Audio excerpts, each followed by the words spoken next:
This is Autoline Daily reporting on the global automotive industry. Just a day after it was reported that Geely was planning to buy a 50% stake in the Smart brand from Daimler, the two companies officially announced the joint venture.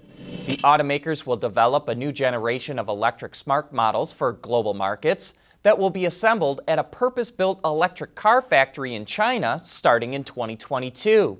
The new models will be designed by Mercedes, while Geely will handle the engineering. The Smart brand will also expand into the B segment as well.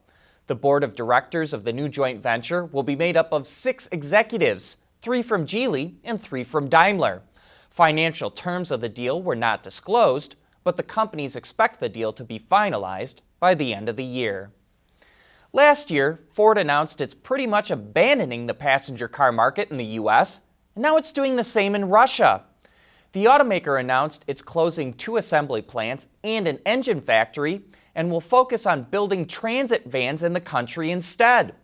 Passenger car production will end in June. Its partner, Ford Solars, will take majority ownership in the joint venture as well. Ford has made similar moves in Europe and South America as it tries to restructure and boost profitability around the world.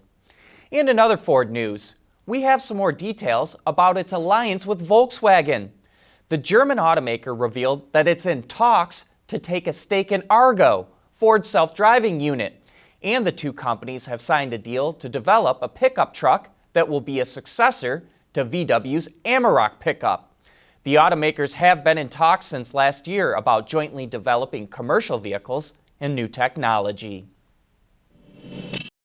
Lighter, safer, stronger, quieter, and more sustainable. Tell us where you need to go, and we'll help you get there. Dow Automotive Systems. We don't succeed unless you do. Millions of vehicles flood the used car market every year, which can make it difficult for a shopper to find exactly what they're looking for. So Ford is testing out a new pilot program in the Metro Detroit area that will make it easier to find used vehicles sitting on dealer lots. Find Your Ford is a website that lets shoppers search for used vehicles from multiple dealerships in one place. And to make sure the customer gets what they want, it also lets them filter results based on features they're most interested in. Things like heated steering wheels or specific driver assistance technologies.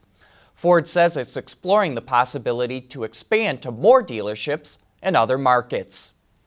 And Kia is giving us a glimpse into the future designs of its utility vehicles with 2 new concepts that just debuted at the Seoul Auto Show. The Masterpiece is a large SUV that's meant to look rugged and ready for an off-road adventure. Kia says it has a luxurious high-tech cabin as well, but unfortunately didn't provide any pictures. The automaker also showed the Signature concept. It's a compact CUV that's a preview of a production vehicle that will debut later this year.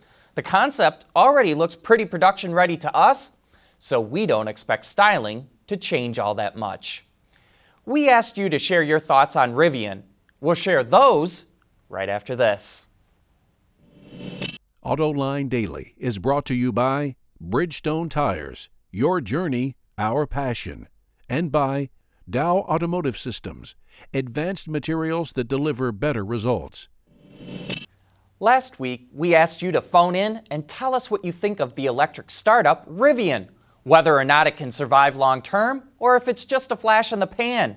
We got a lot of great responses, and here's some of the feedback. First, the good. It's not just a flash in the pan. It's here to stay. I think the technology that they have and the vision they have is what is going to sell. I am all in for this company. I like what they're putting out. I like their design. I think it's great. I think the SUV and trucks are awesome. And I think the electric route is the way to go. And it's going to be here to stay. But some of you were skeptical, even though you liked the product. 2 hiccups they might have is actually getting these vehicles into production and turning a profit. Yeah, and I do believe that Rivian will be, a little bit of a threat in the market. However, what I really think is going to happen is Rivian will probably be sold to some other larger automobile company. And where are the dealer and service centers going to be located? Right now they're saying they're going to ship direct, but with no service centers. Might be a turnoff for buyers. I love the concept, love the ability of an electric truck, but like all things, we'll see. But a few of you just aren't impressed with the company. I think the Rivian design is ugly. It's futuristic in a strange way. It's just ugly, too futuristic. Flash in the pan. Thanks. And hey, thanks so much for your responses. We're sorry we couldn't share everyone's call, but thanks for taking the time to share your feedback. And a quick programming note, there will not be a new Autoline After Hours this afternoon, but John and Gary will be back next Thursday to dive into what's going on in the global automotive industry. That brings us to the end of today's show. Thanks for watching. We'll see you again tomorrow.